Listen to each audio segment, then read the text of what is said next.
Pagkatapos ay nagalit siya at ibinato ang baso ng alak sa sahig.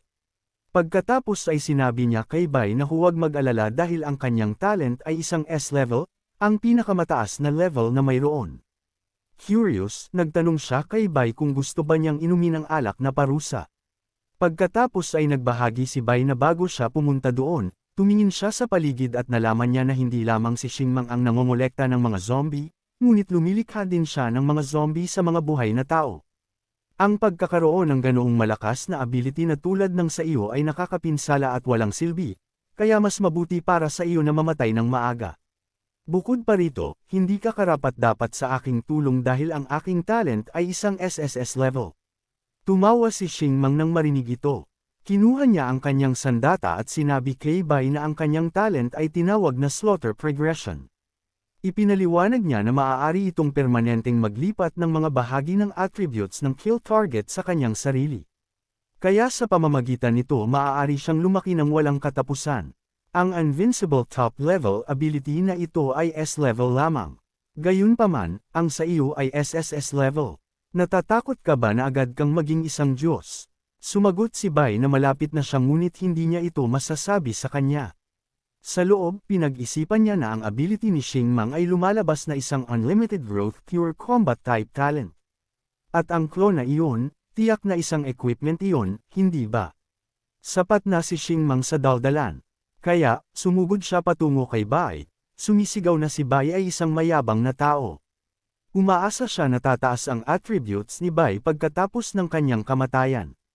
Huwag mo akong bigyan ng masyadong pagkadismaya. Ninullify ni Bai ang atake sa pamamagitan ng pagbangga nito sa kanyang Bone Claw skill, ang parehong partido ay lumingon upang tingnan ang bawat isa bago magpasya na sumugod sa leeg ng bawat isa. Gayunpaman, nang makita ni Xingmang na kinansela ni Bai ang atake na iyon, naunawaan niya na mayroon siyang shape-shifting talent, na talagang kawili-wili. Ngunit ang lakas ni Bai ay hindi sapat upang daijin siya. Nang marinig ito, naisip ni Bai, tinutukoy ba niya ang skill? Tila hindi ipinaliwanag ng lalaking ito ang kanyang mga abilities ng lubusan sa akin. Gayunpaman, hindi ko alam kung anong epekto ang skill na ito niya. Kaya, kailangan kong maging labis na maingat. Sa sandaling ito na lumundag si Xingmang sa hangin at ang kanyang mga claws ay naglalabas ng isang killing aura, kumuha si Bai ng isang defensive stance at inurong ang kanyang Bone Claw skill at inaktiba ang kanyang Heavy Hammer skill. Sumugod siya patungo sa paparating na si Xingmang. Ang kanilang mga kamao ay nagbanggaan, na lumilikha ng isang malaking impact sa kanilang paligid, binabasag ang lupa sa proseso. Sa sandaling ito, ang agarang pagbangga ng bahagi 04 ng dalawang mabigat na kamao ay nagpadala kay Xingmang na lumilipad. Sa kabutihang palad para sa kanya, nagawa niyang pigilan ang sarili, na gumawa ng isang matibay na landing. Pagkatapos ay sumugod si Xingmang patungo kay Bai sa isang iglap at sa kanyang mga claws, tinutukoy niya ang leeg ni Bai. Mabilis na lumipat si Bai sa kanyang Bone Claw at hinarangan ang atake. Pagkatapos ay gumanti sa kanyang Heavy Hammer gamit. Ang kabilang kamay, naghahanda na magpabagsak ng isa pang palo. Ngunit hindi inaasahan, si Xingmang ay walang kahirap-hirap na hinarangan ito gamit ang kanyang kamay, na nagpatawa sa kanya. Ito ba ang iyong SSS class talent? Iyon lang. Sinusubukan mo ba, ikaw mahina? Nang marinig ito, tumawa lang si Bai. Ang aking talent ay gumagana na sa loob ng ilang sandali ngayon. Masyado ka lang tanga upang mapansin, walang kamalayan sa tunay na sitwasyon. Naisip ni Xingmang na nagpapalusot lang si Bai. Sa susunod na segundo, agad siyang lumitaw sa harap ni Bai at ipinadala ito na lumilipad. Malinaw, ang lahat ng iyong attributes ay mas mahina kaysa sa akin. Tigilan ang pagpapanggap. Sa harap ng absolute power, isa ka lamang. Bago matapos ni Xingmang ang kanyang pangungusap, nagsimula siyang dumura ng dugo nang walang tigil sa sumunod na sandali. Kasabay nito, ang sistema ay patuloy na nagpo-pop up na may iba't ibang virus infection notifications, kasama ang pinakamalubha tulad ng HIV. Nakita ang tuliro na tingin sa mukha ni Xingmang, hindi maiwasan ni Bai na magkomento, ang konstitusyon ng taong ito ay talagang maganda. Talagang tumagal ng ganoon katagal para magkabisa ang virus. Ano ang pakiramdam na magdusa ng napakaraming sakit ng sabay-sabay? Ang mga depensa ni Xingmang ay agad na nasira, ngunit sumugod pa rin siya kay Bai sa kanyang kasalukuyang estado. Sa sitwasyong ito, paano siya magiging katapat ni Bai? Kaya, sa isang solong hataw, tinusok ni Bai ang kanyang katawan, at kasabay nito, ang kanyang devouring skill ay inaktiba. Sana ang talent mo ay hindi ako bigwan. Sa katunayan, hindi lamang inaabisuhan ng sistema na ang Blacklight virus ay nakumpleto ang paunang pagkagising nito, ngunit nagkaroon din ng ability na i-access ang ilang mga alaala ng mga devoured targets at isang pagkakataon upang makakuha ng anumang skills na pinagkadalubhasaan nila.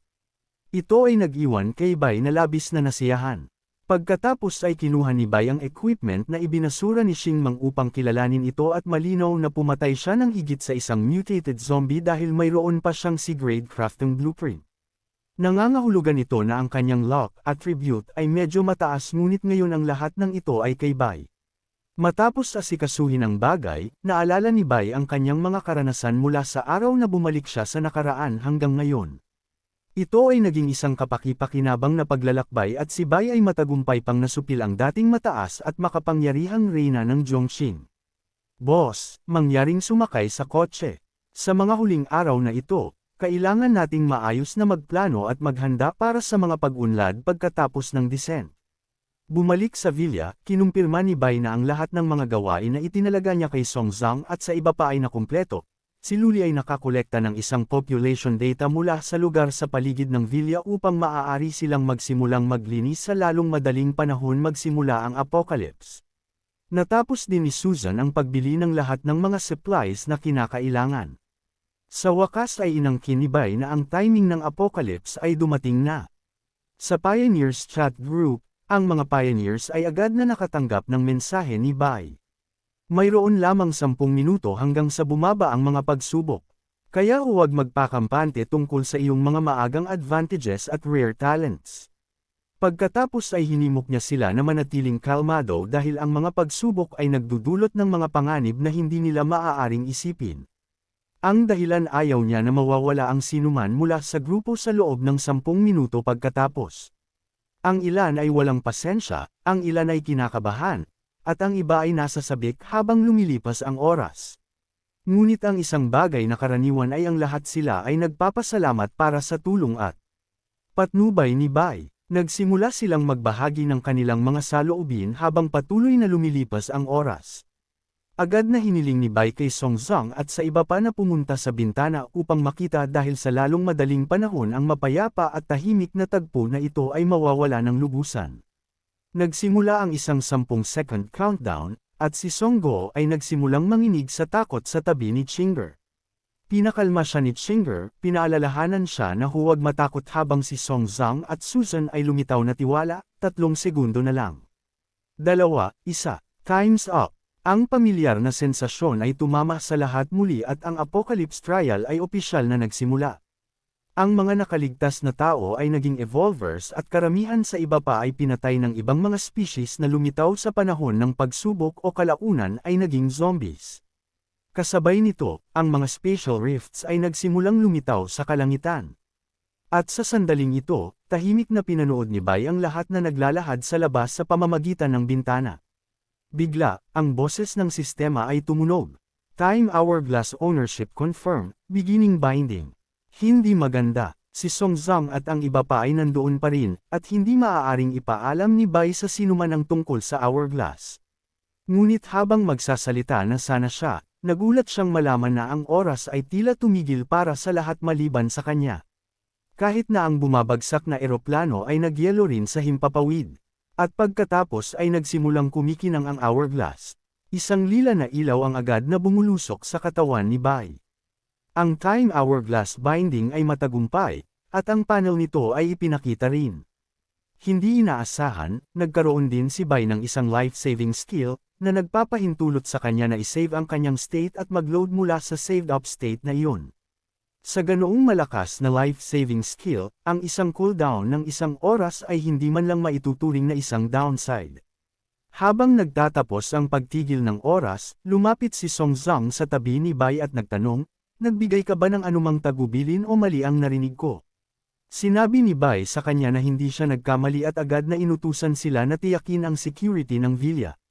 Ang mga gabi pagkatapos ng pagdating ng pagsubok ay napakamapanganib at kailangan nating maging mapagbantay sa lahat ng oras. Sa lalong madaling panahon sumikat ang araw, kailangan ng lahat na magsimulang maglinis sa villa area. Kinabukasan, tulad ng inaasahan, napalibutan na ng mga zombie ang villa. Nakita ito, agad na inaktibo ni Song Zhang ang kanyang S-Class talent, Amethyst Eyes, at ginamit ang Ability Insight Crystal, na maaaring tingnan ang attribute panel at mga kahinaan ng targets. Neresolve niya ang sitwasyon ng zombie sa isang iglap. Samantala, ang talent ni Chinger ay ang A-Class Path of the Assassin. Malakas na, ang kanyang talent ay ginawa siyang parang isang sinapian na God of Death, na ginagawa siyang maglinis ng 12-12 ng zombie sa ilang sandali. Sa kabilang panig, ang mga sugat na tao ay dinala sa harap ni Susan. Si Susan, ginaisan niya ang B-Class talent, High Speed Recovery. Siya ang responsable sa pagpapagamot ng mga nasugatang survivors sa loob ng villa, at sa ngayon ang lahat ay mukhang maganda na walang mga aksidente na nangyayari. Nakaramdam si Bai ng gaan ng loob. Pagkatapos ay iniwan niya ang sitwasyon sa villa sa lahat at ginamit ang mga alaala ng kanyang nakaraang buhay upang mabilis na tumungo sa Jiangchung University.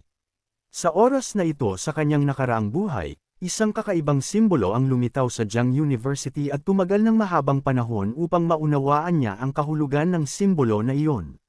Sa oras na ginawa niya, pinagsisihan niya ito. Masyado nang huli. Kaya sa pagkakataong ito, nilalayo ni Bai na sunggaban ang oportunidad. Mabilis siyang dumating sa Jiangchung University. At sa tingin niya, tila ang kung saan siya dumating ay ang lugar kung saan ang simbolo ay nagproyekto ng pagbaba ng isang tiyak na deity.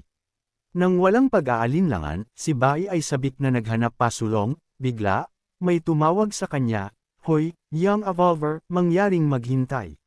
Bihira na makita ang ganoong kalakas na maliit na nilalang na tulad mo sa simulan ng pagsubok na ito. Ako ay isang merchant. Interesado ka ba na gumawa ng ilang trade sa akin? Nang marinig ito, si Bai ay labis na natutuwa. Ito mismo ang inaasahan niya. Magiging pinakadakilang karangalan ko na magsagawa ng isang transaksyon sa iyo, isang mabait at patas, mapagbigay, mayaman, at makapangyarihang tao na tulad mo. Mapagpakumbaba akong bumabati sa Lord of Trading, Lord Leo. Tila dumating si Lord Leo sa kanyang tunay na anyo sa nakaraan din. Nang marinig ito, si Lord Leo ay kinilig. Kaya, habang binigyan niya si Bai ng isang card, binanggit niya na si Bai ay nakatadhana na makilala siya. Ituring mo ito bilang isang meeting gift. Ito ang iyong gold membership card sa Goblin Chamber of Commerce upang bumili ng mga items mula sa Goblin Chamber of Commerce gamit ang card na ito. Makakatanggap ka ng isang 12% discount sa bawat item. Nang makita ito, nagtaka si Bai sa kanyang huling buhay nang makilala niya si Lord Leo, siya ay immune sa mga papuri at pagpupuri. Kaya, maganda na mabilis siya sa pag-unawa. Kinuha ni Bai ang card na nagpapahayag ng kanyang pasasalamat at kinikilala ang pagkamapagbigay ni Lord Leo. Napansin ni Lord Leo na si Bai ay handang mag-trade. Kung gayon, ipapakita niya sa kanya ang mga products na magagamit. Isang Thunderwalker Scroll ng S-grade at isang Reaper's Touch. Bukod pa rito, isang S-grade. Nakita ang lahat ng mga mahalagang items, si Bai ay natigilan. Bukod pa rito, ang nakita ang Thunderwalker Profession Scroll mula sa kanyang nakaraang buhay ay nagpahiwatig na ito ay binili mula kay Lord Leo. Mayroon ding napakaraming iba pang mahalagang Profession Scrolls at items. Humingi ng paumanhin si Bai kay Lord Leo, na nagpapaliwanag na gusto niyang bilhin ang lahat ng mga bagay na iaalok niya, ngunit sa kasamaang palad, hindi niya kayang bilhin ang mga ito ngayon. Naunawaan, sumagot si Lord Leo na alam niya sa simula ng mga pagsubok, ang mga evolvers ay walang gaanong currency sa kamay. Kaya, tiniyak ni Lord Leo kay Bai na ang kanyang mga products ay hindi junk kung si Bai ay magtatrabaho ng husto upang maging mayaman, ang kanyang pag-asa sa pagkilala sa kanya muli sa hinaharap para sa trading ay garantisado. Pinag-isipan ni Bai sandali, pagkatapos ay sinabi na bagaman hindi niya kayang bilhin ang kanyang mga products, narinig niya na ang mga Diyos ay hindi maaaring direktang lumahok sa mga pagsubok. Gayunpaman, maaari silang mamuhunan sa mga evolved beings upang kumita. Lord Leo, naniwala ako na dumating ka rito na may intensyon na mamuhunan, hindi ba? Nang marinig ito, si Lord Leo ay humanga. Ang pananaw at kaalaman ni Bai ay mas mahusay kaysa sa average. Gusto mo ang aking investment, hindi ba? Oo, gusto ko, Lord Leo. Ngunit narinig ko rin na nagmamay-ari ka ng isang kayamanan na lubos na iginagalang ng lahat ng mga Diyos, at walang evolver ang maaaring tumanggi dito. Hinihiling ko sa iyo na mamuhunan ang kayamanan na iyon sa akin, at ipinapangako ko sa iyo na hindi mo ito pagsisisihan. Like, comment, share, and subscribe naman dyan mga ito go. Maraming salamat po.